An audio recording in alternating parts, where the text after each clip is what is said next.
In my communication for success training, I taught the participant that one of the most powerful tools in communication is called metaphor. Metaphor is when you use simple ordinary thing to explain a very complicated subject, such as life. So one of my favorite metaphor is life is like a pencil. Of course, life is not a pencil, but it's just like a pencil. That's why we call it metaphor.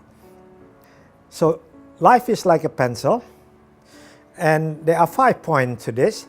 Number 1 is that whatever we do, we leave a mark in the world. Number 2 is that we can always correct our mistake. Number 3, what's important, not what in the outside, but what in the inside of the pencil. And number 4, that to be good, a pencil needs constant resharpening. And number 5, and no matter how good we are, no matter how good a pencil is, it depends on the hand that holds it, right? So let's look at this one by one. Number 1, we always leave a mark in the world. Think, if you like, a person like the Venerable Chunat. Even he has long gone from this world, his mark, his contribution and his impact still felt by all the Cambodian people. The same with Martin Luther King, and Nelson Mandela and Mahatma Gandhi. Their effect still be felt in the world.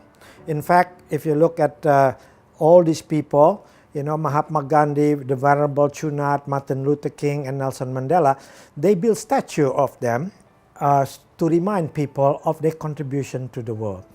But the opposite is also true.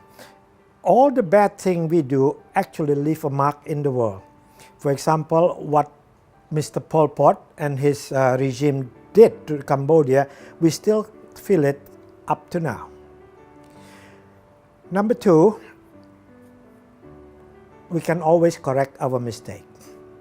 In our quest for life, in our quest to become more and more successful person, to become a better person, oftentimes we make mistakes. But we have to remember that mistake is necessary for progress. Mistake is necessary for success.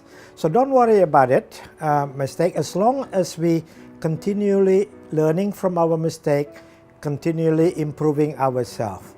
Number 3 is what's important is what's inside of us. It's not the clothes that we wear, it's not the car that we drive and the house that we live in, it's not how much money we have, but people will judge us at the end of our life by how much what's in the inside of us.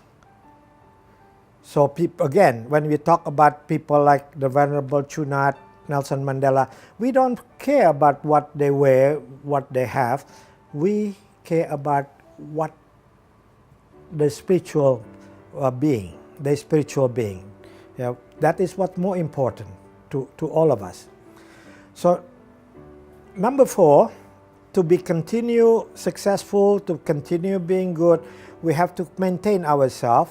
So from time to time, we have to have a often painful improvement. We have to reinvent ourselves, and this is painful sometimes, but it's very necessary. So because if we don't do that, we're slowly going down. So to maintain our goodness, our spirituality, our success, we have to continue improving ourselves. Although sometimes we prefer not to do that, but it is absolutely necessary. And lastly, of course, no matter how good we are, no matter how successful we are in life, we must not forget, we must not remember, and we must continue to be grateful to the people who help us to become successful, such as our parents, such as our teachers, and our boss sometimes, and also people who help us, the people that our colleagues and the people who are our subordinate. We must never forget that, because we cannot be successful alone. So just remember that life is a journey, and so in this life we must continue to write our life story, our journal, and then we must write a beautiful story and so that in the future people will remember us by the story we left behind. Thank you very much.